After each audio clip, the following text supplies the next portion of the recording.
Bom dia, irmãos. Tudo bem? Hoje é dia da gente meditar aí no capítulo 41 do livro de Ezequiel. Ontem o pastor já falou um pouquinho sobre o capítulo 40.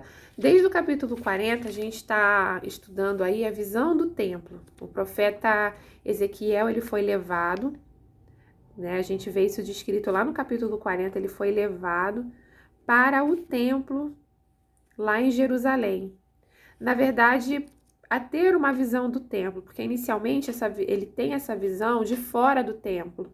No início do capítulo 40, Deus leva ele a um monte alto, muito alto, de onde ele consegue vislumbrar o templo. E aí, no decorrer dos capítulos que se seguem, né, no caso até chegando no 41, que é o foco da nossa devocional de hoje, ele chega, o profeta é levado em visão à sala principal do templo, ou seja, nesse momento ele está no interior do templo, vendo seus espaços, seus ambientes internos, né? E é uma visita guiada, e esse guia é um ser celestial, é um homem divino, né? Com aspecto resplandecente de bronze, e que arquiteta a construção desse templo. Ele é o responsável pela construção desse templo. Inclusive, ele carrega nas mãos ferramentas de medir, né? O cordel de linho, não me lembro exatamente onde está escrito, mas eu acho que é no capítulo 40, não sei. O cordel de linho, a corda de linho para fazer medidas maiores, a vara de cana, né, que se não me engano consegue chegar até 3 metros para medidas um pouco menores, enfim. Então esse homem arquiteta essa construção e é ele quem conduz o profeta Ezequiel pelos interiores, por esses espaços, para poder vislumbrar essa estrutura, né, tão magnífica. E aí existem várias visões, várias linhas, né, de pensamento sobre o que representa o templo, se esse templo vai realmente existir no futuro, de forma material, concreta, visível aos nossos olhos, onde o culto a Deus será restaurado, se é uma representação da restauração do povo de Israel, se é uma representação da Igreja de Cristo, né, que vai permanecer aí até o fim, representada aí por meio de tantos símbolos, enfim, nesse momento não nos cabe entender o que significa essa visão? Se de fato é uma visão literal, se a gente precisa dar uma interpretação espiritual, o que a gente consegue ler no texto é que o profeta foi guiado por esse homem divino a essa estrutura magnífica que foi construída não por mãos humanas, mas por mãos desse homem que a gente não sabe se representa Cristo, se é um anjo, enfim, mas é um ser divino e que, portanto, na minha opinião,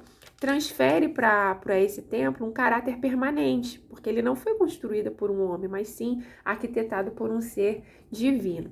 E o que mais eu achei interessante nesse texto foi que no início dele, né, voltando até um pouquinho aí no capítulo do pastor, lá no primeiro versículo do capítulo 40, é que toda essa visão foi feita no meio do exílio, num tempo muito difícil para Israel, no ano 25º do exílio, né? Então já se correu 25 anos de exílio para que então o profeta tivesse essa visão maravilhosa aí da construção do templo, guiada aí por esse homem, por esse ser divino. Eu tenho certeza que ele saiu diferente dessa experiência com Deus, porque toda experiência que a gente tem com Deus, seja ela sobrenatural ou não, ela impacta a nossa vida e transforma realmente a nossa caminhada, o nosso olhar com relação aos problemas. E aí eu fiquei pensando, né? Deus, no meio do caos de Jerusalém, ele consegue pegar o profeta Ezequiel, levar ele para um outro lugar, de onde ele tem uma nova visão, sob uma nova perspectiva.